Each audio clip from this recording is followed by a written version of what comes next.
Syria burns and Libya teeters, civilians are bearing the brunt of another Arab world civil war. The rest of the planet largely indifferent to the plight of Yemen until two events in the past week. First, the weekend Saudi-led airstrike against a funeral wake in the capital that left 142 dead. And now, the U.S. retaliating against the targeting of its navy in the Red Sea with strikes of its own against suspected bases of Iran-aligned Houthi militias. The Houthis and forces loyal to former President Saleh deny responsibility for the attacks, but the Pentagon is not buying it. Is Washington now getting drawn further into a conflict where it had been expressing growing doubts over its logistical support for the Saudi-led campaign? Is this the West's fight? The U.S. military made good on a promise to strike Houthi-controlled targets in Yemen after two failed missile attacks at a U.S. Navy ship. According to U.S. officials, the Tomahawk cruise missiles were fired at 3 coastal radar sites in Yemen in retaliation to the earlier attack on the USS Mason. Meantime, Iran has reportedly established a military presence off Yemen's coast by sending 2 of their warships. What we are seeing now is a sure but steady escalation of the Yemeni conflict. Iran has sent 2 warships to the Gulf of Aden, and that is according to the semi-official Tasnim news agency. This allows Iran now to establish a military presence in the waters off Yemen, the same waters where the U.S. military launched cruise missile strikes on areas that are controlled by Iran-backed Houthi forces. Now, the United States has said that it was targeting Houthi-controlled radar sites. This is the first direct hit by the U.S. forces in this conflict, and this is how Washington explained its actions. These limited self-defense strikes were conducted to protect our personnel, our ships, our freedom of navigation in this important maritime passageway. The United States will respond to any further threat to our ships and commercial traffic. This is an Iranian-linked group that is waging a proxy war against Saudi Arabian allies in Yemen. And whether it likes it or not, the U.S. has to take a side in that struggle. Phillips is concerned that this latest problem in Yemen could lead to a proxy war with Iran. Couple that with the ongoing U.S. entanglement in Syria opposite the Russian-backed Assad regime, and he says President Obama could well find himself embroiled in 2 proxy battles with fewer than 100 days left in office. Another deadly week in Aleppo. Rescue workers say at least 150 people have been killed in the eastern rebel-held sector of the city in the last few days.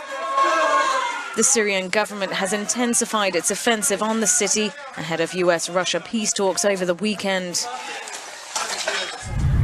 In the government-held western sector, at least 4 children were killed when shells landed near a school in what the state news agency described as a terrorist attack.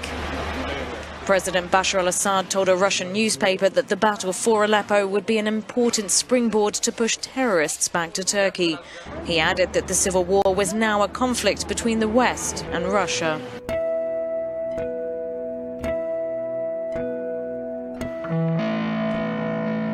Russia has warned against supplying anti-aircraft missiles to terrorist groups in Syria. We have noticed some Syrian opposition members demanded from the original sponsors to deliver anti-aircraft missile launchers.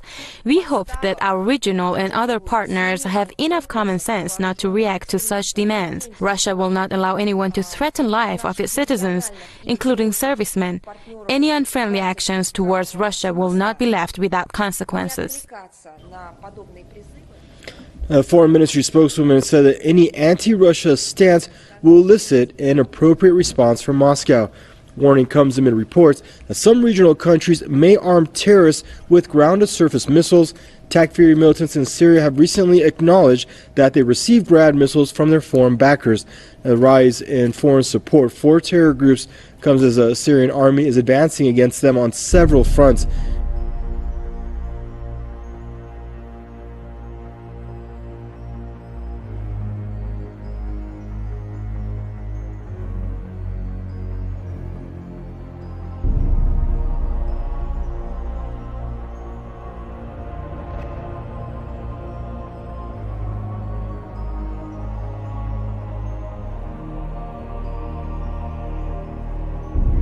Are we heading into World War III? If you're reading some Russian media, you might think so. That's right. What's going on there? This is an interesting piece in Libération, the left-leaning daily today. They've picked up a piece by AFP news agency. And so the tensions, in particular with the US, over what's happening in Aleppo, over the airstrikes, over the breakdown of talks between Washington and Moscow on the 3rd of October are being depicted as very serious in the Russian media. If you look at Russia 24, they're reporting on anti-nuclear war shelters in Moscow.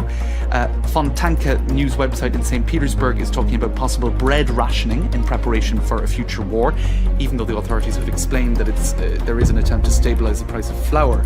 Right? On the radio there is talk of civil defence exercises, building evacuations, fire drills.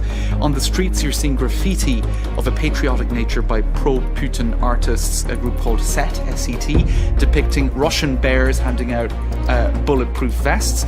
On the main state broadcaster on the Sunday evening primetime show, the presenter was talking about Russian anti-aircraft missiles beating American warplanes. Essentially, if you're in Russia and exposed to the media, as most people are, you think World War III is on the way.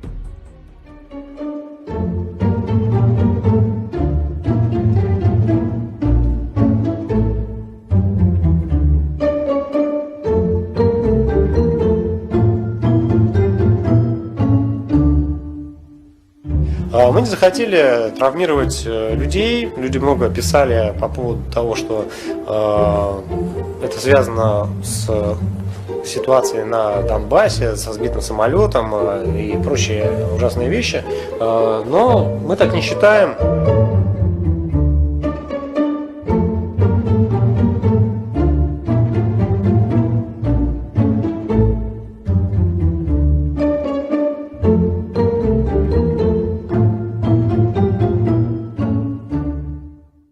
Fighting flared up in eastern Ukraine once again despite the recent disengagement of the Ukrainian army and pro-Russia forces in two pilot zones. The clashes disrupted the planned troops withdrawal in the third location near Stanitsa Luhanska. The sides have accused each other of provoking violence. Clashes near the port city of Mariupol were the most violent. The fighting was fierce in Talakivka-Shirokini area. Tactics of the occupants remain the same. They carry out massive shelling of Ukrainian positions with heavy weapons. French President François Hollande says a roadmap needs to be drawn up for resolving the Ukrainian crisis. Hollande made the comments during a telephone conversation with his Ukrainian counterpart, Petro Poroshenko. The French president also said the roadmap should lead to Ukraine gaining control over its borders with Russia. Leaders of France, Germany, Russia and Ukraine were scheduled to meet in Paris next week to discuss the Ukraine crisis. The summit, however, was called off after Russian President Vladimir Putin cancelled his trip. Putin made the decision after the French accused the Kremlin of war crime in Syria. Moscow says there's still a chance for the summit to be held as scheduled on October 19th. Ukrainian troops and pro-Russia militias are observing a fragile ceasefire in the east. Sporadic fighting has, however, put strain on the truce in the past few months. UNESCO has renewed a resolution criticizing Israel for restricting Muslim access to a holy site in East Jerusalem. The draft text repeatedly refers to the site, known to Jews as Temple Mount and Muslims as Al-Aqsa Compound, by its Muslim names, a move which has angered the Prime Minister, who says it amounts to a denial of Jewish history. The theatre of the absurd at UNESCO continues, and today the organisation adopted another delusional decision which says that the people of Israel have no connection to the Temple Mount. The motion put forward by Arab states was approved by 24 votes, 6 against and 26 abstentions. A Palestinian delegate defended the cultural body's decision. Israel pretends that in this decision Palestinians and the Arab group denies the historic importance of the old city of Jerusalem to the Jewish people. Actually, if you read the third paragraph of the decision, you will see that it starts by the recognition of the historic importance for the three monotheistic religions. The holy site, which was taken by Israel in the 1967 Six-Day War, has been the flashpoint of Israeli-Palestinian violence in recent years. On Thursday, there was an important meeting between the chief rabbis of Israel and top religious leaders from the Palestinian Authority in the president's residence in Jerusalem. They released a united call to stop the violence and harm of innocent civilians. This meeting included the highest levels of religious leaders of the two sides ever convened. There is a growing link between criminals and terrorism in Britain. A new British report says an increasing number of criminals are joining ISIS and, quote, creating a gangster jihad. The report from the King's College London says nearly 60% of European jihadists studied by researchers had been in jail previously. The center's director says former criminals are a perfect fit for recruitment from ISIS. The researchers say ISIS offers criminals a chance at redemption without having to change their behavior. Satanists are asking Boston City Council to allow them to have the invocation that kicks off at City Hall meetings. The Boston Globe reports a chapter of the Satanic Temple told the council president it would be a breach of the First Amendment for them to turn down the request. They stated that those who normally give the opening prayer are overwhelmingly Christian. Other Satanic Temple chapters have made similar requests in other cities. More breaking news now from Boston, where two police officers are in extremely critical condition after being shot. We got shots fired. I need every officer available. We have 2 or 3 officers inside the building. There have been shots fired. The resident inside a Gladstone Street home in East Boston called 911 to say his roommate, a gunman, had threatened him with the knife. 2 officers entered the house and are critically wounded.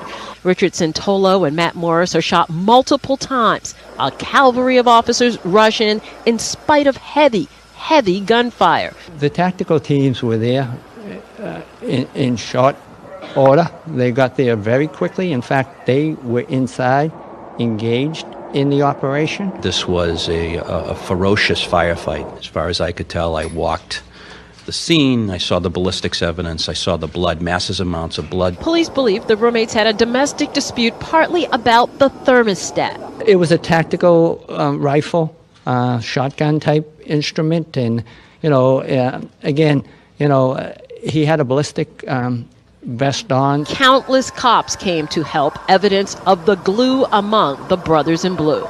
This is dangerous work, so I want to commend the men and women of the Boston Police Department. Any call they get on any particular day could turn into that. And I don't think anyone could have anticipated how quickly this incident went violent. Overnight, a stampede of anti-police protesters clashing with riot police in Oregon, outraged over a move to give officers a pay raise. A peaceful protest shouting inside City Hall. They're paying it to pizza biters. Quickly pitting demonstrators against police. The crowd here demanding Mayor Charlie Hales and City Council hear their voices, their concerns over a new police contract. And behind closed doors, that contract getting the votes it needed to pass. That's when we saw pushing and shoving, both sides saying the other started it.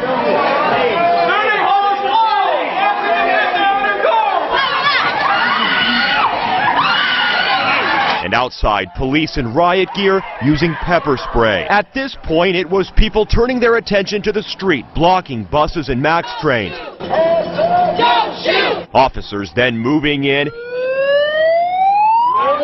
In all, 10 people arrested. Our cameras catching 2 of those. I support Black Lives Matter. I don't support what they're doing here. Hours after this began, one of the organizers, Greg McKelvey, asking everyone to head home. I think we saw the most anti-democratic thing that we've seen from Portland City Hall. He's now taking aim at the commissioners who voted yes on that contract, saying it's time they be recalled.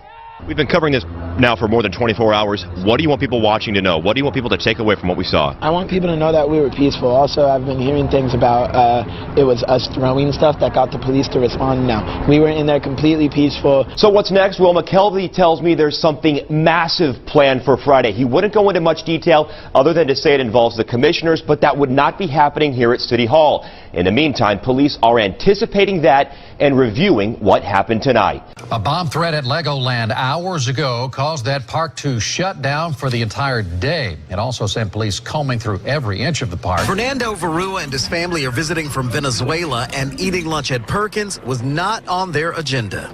But it's where they ended up after a bomb threat forced them out of Legoland and their hotel. We asked why. They said, we cannot tell you right now. Please proceed to the parking lot. They took some cell phone video along the way as people were scrambling to leave. People like Chris Johnson and her grandchildren. They're here from Deltona. At the hotel, they said, it was okay. We could go up to our room. We went up to our room, and about 5 minutes later, they're pounding on our door saying, you have to evacuate. You have to evacuate. We now know someone left a note at the park claiming there was a bomb. And late today, the park's general manager, Adrian Jones, told me they don't believe this threat is real. At this time, we believe this is a hoax, but we take all threats seriously. And with that, they will stay closed the rest of the day. Park goers not happy, but very glad that park officials moved quickly to keep them safe. They say it's the first time it's ever happened. Things happen. It stinks, but we'll try to make it up to them tomorrow. All right, so WikiLeaks email hack revealing that Hillary Clinton, if she becomes president, would support, quote, closing the gun show loophole by executive order and imposing manufacturer liability. Wow. So that fear that a Clinton presidency would impose gun control, one of the big reasons we've seen gun sales rather, set a new record last month. Take a look, some of the gun stocks we're showing you there on the screen. Most of them are higher right now.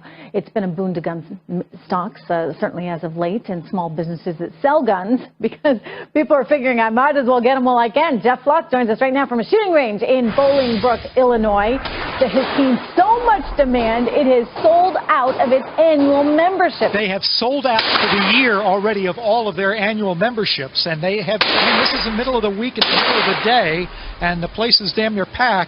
This is the fellow that runs it, Steve Negro.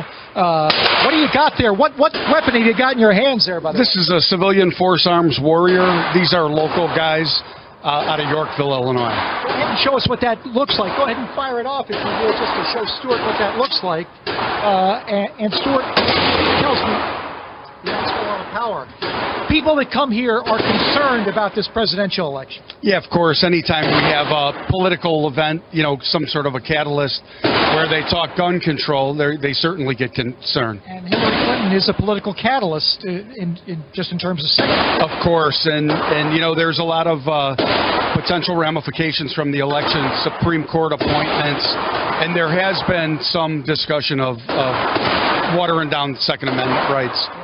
That's what sparks these sales. As we've been reporting, conservative leaders are outraged after members of Hillary Clinton's campaign staff mocked Catholics and evangelicals. WikiLeaks' latest release of hacked emails shows her campaign chair, John Podesta, and John Halpin calling Christians backwards and unaware. House Speaker Paul Ryan is blasting those comments, saying all Americans of faith should take a long, hard look at this and decide if these are the values we want to be represented in our next president. Ryan says the emails reveal the Clinton campaign's hostility towards Christians.